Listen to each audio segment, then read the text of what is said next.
Step 1. Pick a piece of music that you really want to learn, but that's currently a little out of reach. In this way, you're giving yourself a task that's difficult enough to take you to a higher level, but one that you're strongly motivated to achieve. This is where a lot of students fail their teachers. You heard that right. This is where students fail their teachers. The teacher asks, "What songs would you like to learn?" And the student looks down at his shoes and shrugs. So the teacher ends up choosing something, and it's usually out of a practice book. I'm sorry, but I don't know anyone who was inspired to put in extra practice hours so that he could learn how to play the Volga Boatman or hand and finger exercise number 12. So quit shrugging and choose something that you're eager to learn, you moron. Step 2. Break the complex task into smaller, easier tasks. That piano intro to, say, Locomotive Breath is rather daunting taken as a whole. But you have to remember that it's still just a string of notes that can be divided into small playable chunks. Even if you have to break a piece down into individual measures and work on just one measure a week, you'll eventually be playing the whole thing. The great thing about step 2 is that good teachers and good YouTube tutorials will take care of this for you. In other words, they'll break up the piece of music that you've chosen into its most sensible segments, and then we'll teach them that way. Step 3, gamify your practice sessions. Once you can play a rough version of the segment you're working on, gamify it by turning it into a series of challenges. The easiest way to gamify your music practice is with a metronome challenge, one of which is where you keep pushing yourself to play the same segment of music at faster and faster tempos without collapsing into mistakes. The half-speed metronome challenge is also extremely useful and underutilized. And yes, it's exactly what the name suggests. It's playing something musically and expressively at half of its intended speed. And that's no picnic. It's well worth doing. It may also be one of the best ways to commit a piece to memory. Yet another way to gamify your practice is to play passages with your eyes closed. I'll demonstrate each of these challenges later in this video. Step 4. After mastering the smaller tasks through gamification, start stitching the segments together. A lot of people ignore this step, and then when they play the piece all the way through, they play a segment, stop, think, reposition their hands, play the next segment, stop, think, and so on. So let's say that you've mastered measures 1 through 4 of your favorite song as one segment, and then you master measures 5 through 7 as a separate segment. Your next step isn't to start learning measure 8. It's to master measures 3 through 6. That's how to work your way through a piece of music. FYI, segments should be meaningful phrases of music, not a random collection of measures. Step 5. Celebrate that you've leveled up as a musician. Treat yourself to a beer. Treat yourself to a new set of guitar strings. Treat yourself to a baby grand piano. How you reward yourself is up to you. But once you've sobered up, put on those new guitar strings, and stolen a grand piano, go back to step 1, select a slightly more challenging task, start over. Before I pick up an instrument to show you how this works in music, let me demonstrate that these steps work for anything you want to get better at. Back in the 90s, my best friend and I got into rollerblading. Don't judge me, it was big back then. My buddy and I didn't know the term deliberate practice at the time, but we were both public school teachers, and so we knew how to teach and how to learn. As a result, we ended up using the same steps that I just listed. It looked like this. Step 1. Rollerblading is inherently fun, so motivation wasn't a problem. At all. But since my buddy and I wanted to be able to do more than cruise around parking lots, we decided to proceed as if we were learning to skate for the purpose of playing street hockey. Whether or not we ever actually played street hockey one day was beside the point. We just set that as our motivating goal. Hockey looks like a lot of fun, and it was certainly way above our level of ability. That's what step 1 is all about. Step 2. We divided the overall activity of inline skating into separate skills that hockey players would need, such as sudden stops and tight turns. And then we started working on those skills in isolation. Step 3. We bought a bunch of little orange cones and used them to gamify our practice sessions. The word gamify didn't exist back then, but the concept is hardly new. We created obstacle courses that demanded either sudden stops or tight turns in isolation. Then we'd compete to run the courses accurately. Once we could do that, we'd run each course for faster and faster times. Then we'd try to do it on one foot. Then we'd try to do it blindfolded. Okay, I made that up. We never skated blindfolded. Anyway, once a course started getting easy, we'd set up a harder one. Step 4. Next, we used the cones to create courses that required stops and turns in combination, thus stitching together our new skills. Before we even realized what had happened, we were suddenly aware that we could stop and turn on a dime. If we had spent the same number of hours just cruising around the parking lot that we spent engaging in those challenges, we'd have made little to no progress for the same investment of time. That's what makes deliberate practice so powerful. Step 5, we rewarded ourselves by buying hockey sticks. Then we went back to step 1. For our next challenge, we chose 180-degree turns. After that, we started working on shooting goals. Then we went pro. Okay, enough of that. Meet me over at the piano. By now, you should be completely sold on the idea of deliberate practice. These skills can be applied to any musical instrument and, frankly, to any skill whatsoever. Right now, though, I'm just going to show you a few ways that they can be applied to the piano. For step 1, I need a task that's challenging, but also highly motivating. Well, there's a set of fast piano runs in an old Billy Joel song called Scenes from an Italian Restaurant that have haunted me since I first heard the song back in the 70s. I was just a little pianist back then. Pianist. So what Billy did in that song looked like magic to me, like something I'd never be able to do myself. So I've decided to test that hypothesis against the power of deliberate practice. Step 2 is about dividing the task into small, manageable chunks. In my opinion, the guru on all things Billy Joel these days is a YouTuber named Steve Lundgren. I'm pretty sure he's trying to create a set of tutorials for every song in Billy's catalog. Steve's not only a great performer, he's an exceptional teacher, and he breaks down each of Billy's songs into small, achievable chunks. First, he splits the songs into meaningful sections, then he splits those sections into smaller sections and teaches them one hand at a time. Step 3 is gamification. After memorizing the runs well enough that I didn't need Steve's video anymore, I gamified my practice with a metronome challenge. Here's what the runs sound like at 120 beats per minute.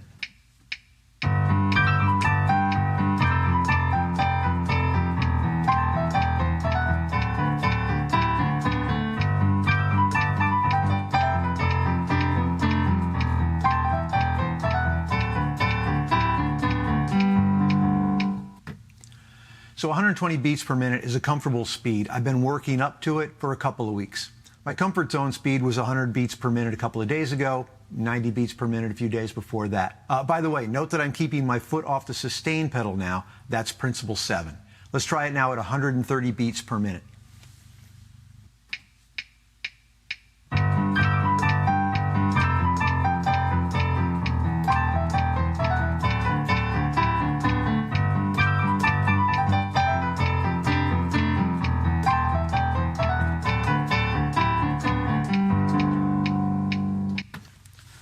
So that's what I call white-knuckle driving. I was able to stay in my lane, but I had to concentrate and keep both hands on the wheel in order to do so. Let's try 140 beats per minute.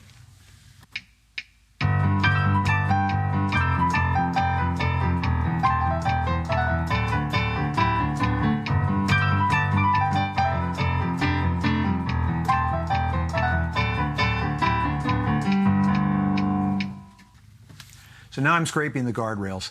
I'm making mistakes, but they're small enough that most people, most casual listeners anyway, won't notice. Notice, however, that I'm playing through them as if they didn't happen. That's principle 2, remember? By the way, another great reason to play through mistakes is that you'll learn ways to play it off and recover, fake your way through it. You'll catch pros doing this occasionally, and I believe I've even seen Billy Joel do it while playing this very passage that I'm working on now. Take a look at this clip and let me know in the comment section if you think he hit the guardrails and then swapped glissando for the second part of his piano runs.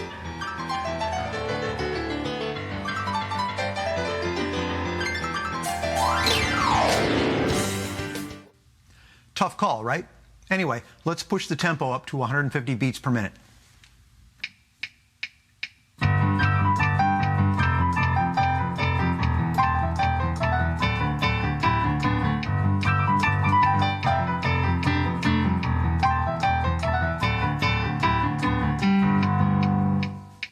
Okay, at this point, I'm sliding off the road and hitting some pedestrians. I'm making noticeable mistakes. I'm still playing through them, though, as if they didn't happen. Let's go to 160.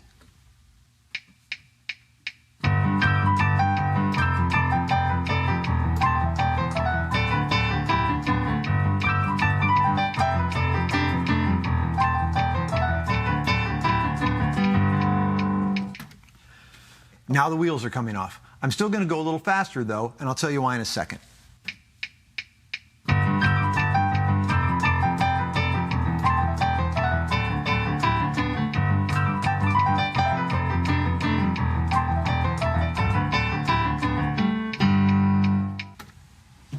Okay, since I don't want my mistakes to become habits, I'm not going to spend any more time pushing past the point where I'm in control. But it's well worth doing that from time to time. Here are 3 things that I learned just now from going past my comfort zone. First, look what happens when I go back to 130 beats per minute.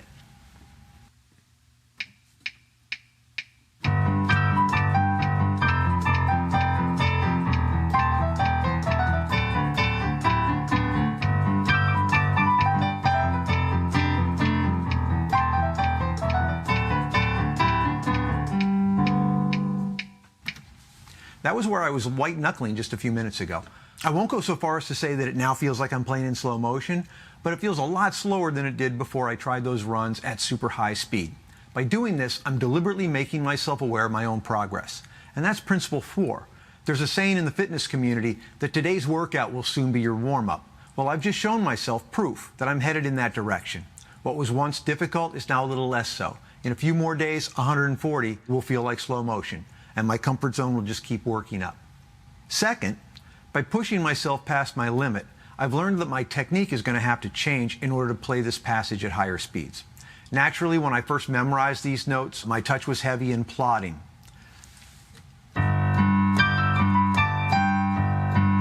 I can see now that I'm going to have to lighten my touch to even approach performance tempo, which, by the way, is 200 beats per minute.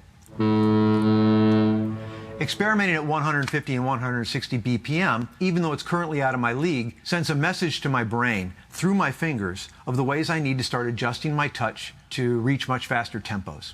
In a couple of days, all these numbers here will be moved up by 10 beats per minute, and then again a few days after that. I may hit a few frustrating plateaus before reaching full performance tempo, but I'll have the motivation to trudge through them because I'm seeing the progress.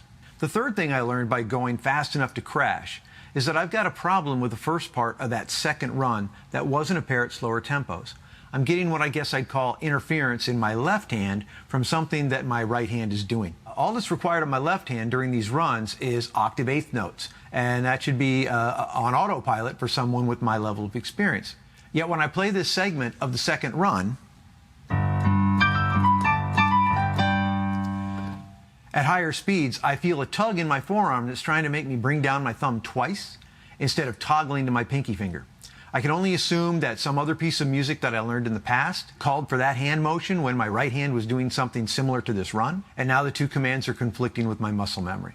Regardless of the cause, I now know that I need to isolate that segment and work on it repeatedly at lower speed in order to retrain my hands and brain.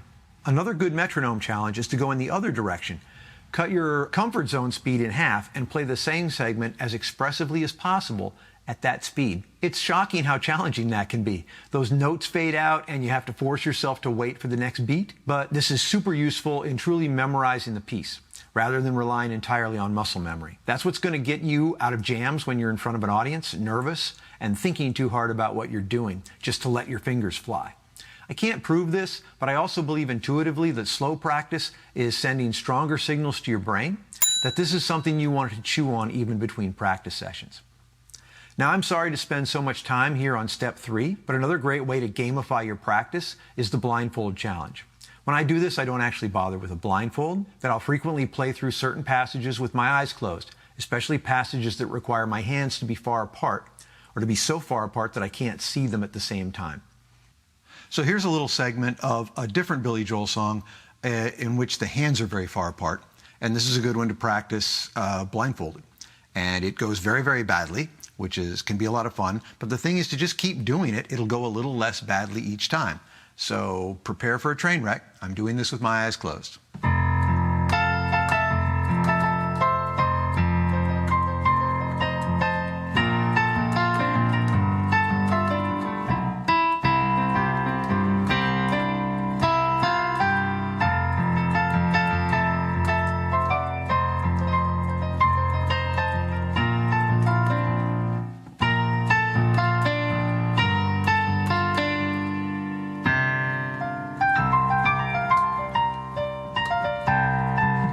Again.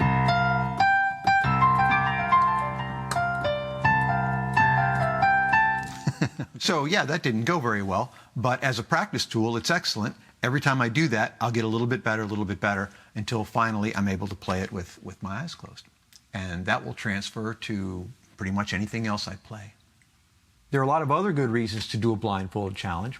One is that in a lot of live performance venues, the bright lights that make you visible to the audience can sometimes cast your hands in complete darkness. Another reason to do it is that audiences like to connect emotionally with performers, and that's hard for them to do if you don't look up every now and then. The absolute best reason, though, for practicing with your eyes closed is that it will help you to embody your instrument. Some people call this body mapping, and it's where you feel as if the instrument is physically a part of you, something that you can control with your thoughts, just like your arm.